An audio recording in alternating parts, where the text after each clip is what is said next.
안녕하세요, 다니쌤입니다. 제가 오늘 말씀드릴 주제는요, 설득 심리학을 이용해 매출을 올리는 6가지 방법입니다. 시청자 여러분, 설득 심리학을 이용해서 매출을 올릴 수 있는 방법이 있다고 하면 믿으시겠습니까? 제 주변에는요, 실제로 이런 설득 심리학, 이 6가지를 이용해서 매출을 이전보다 훨씬 크게 올리고 계신 분들이 많이 계세요. 네, 오늘은 다니TV 구독자분들 중에서요, 현재 자영업을 하신 분들, 또 사업을 하신 분들, 또 영업집에 종사하시는 분들, 또 제휴 업무를 하시는 분들에게 이 설득의 심리학, 이 6가지를 이용해서 매출을 크게 좀 더 빠르게 올릴 수 있는 방법에 대해서 알아보겠습니다.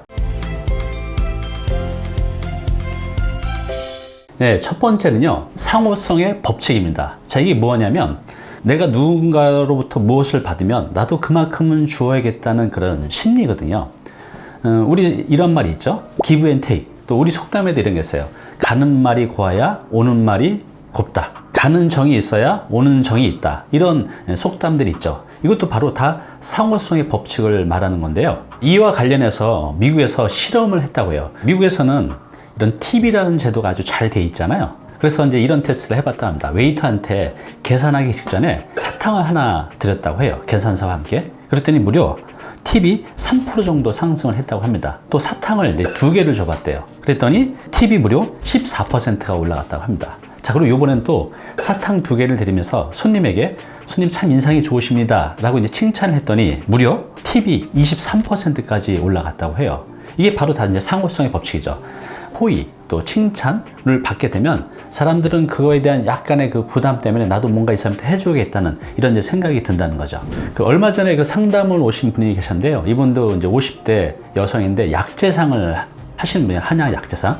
근데 이분은 마케팅을 잘 몰라요. 근데 지금 20년 넘게 굉장히 크게 사업적으로 성공하고 계신데 이분이 하는 방법 중에 하나가 뭐가 있냐면 명절 때마다 이분이 이제 하고 있는 그 약재, 그 샘플을 잘 포장하고 손편지로 정성스럽게 고객한테 보내는 거죠.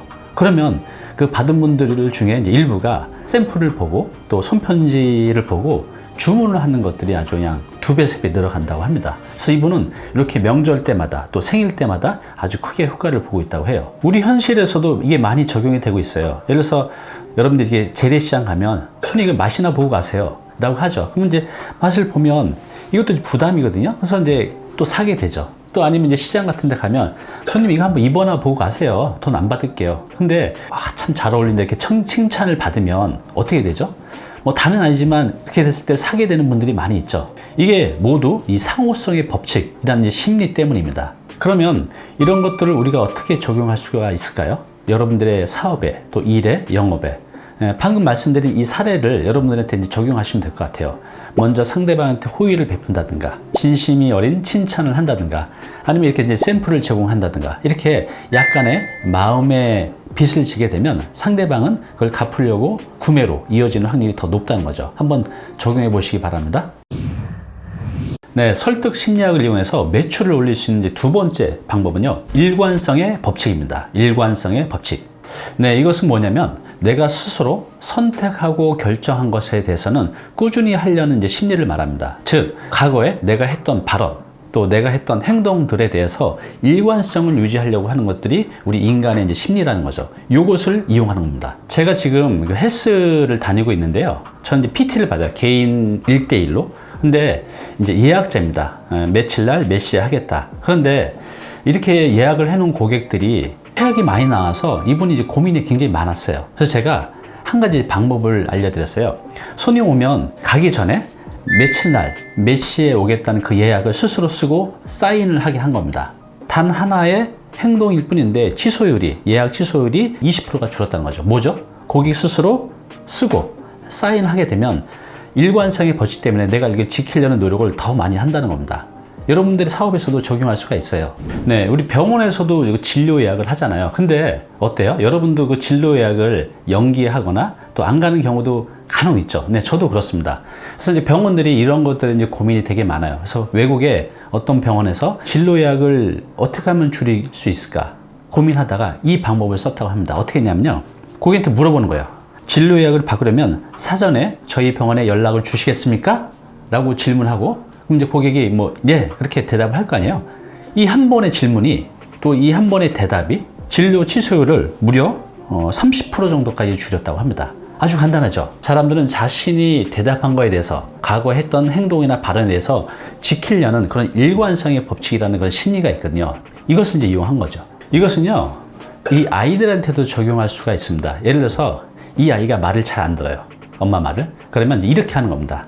사람들을 만날 때마다 우리 아이는요, 참 착하고 말을 잘 듣는 아이예요. 그렇지? 이렇게 하면 이제 아이가 네 이렇게 대답을 할 거 아니에요. 무의식 중에. 사람을 만날 때마다 몇 번 이렇게 하면 이 아이는 스스로 착하고 말을 잘 듣는 아이라고 이렇게 대답을 했기 때문에 그것을 지키려고 노력을 한다는 거죠. 그래서 실제로 이전보다는 더 말을 잘 듣고 더 착하게 지내려는 그런 모습을 이제 보인다고 해요. 네, 그러면 일관성의 법칙을 우리 사업에 또 우리 업에 여러분들이 한 영업에 어떻게 적용할 수가 있을까요? 네, 방법은요. 이 고객에게 자발적이고 공개적인 최초의 어떤 개입 요소를 만드는 겁니다. 아까 이 사례처럼 스스로 대답을 하게 한다든가 사인을 하게 한다든가 이런 식으로 최초의 작은 개입 요소를 만들면 이걸 이제 지키려고 이제 노력을 한다는 거죠.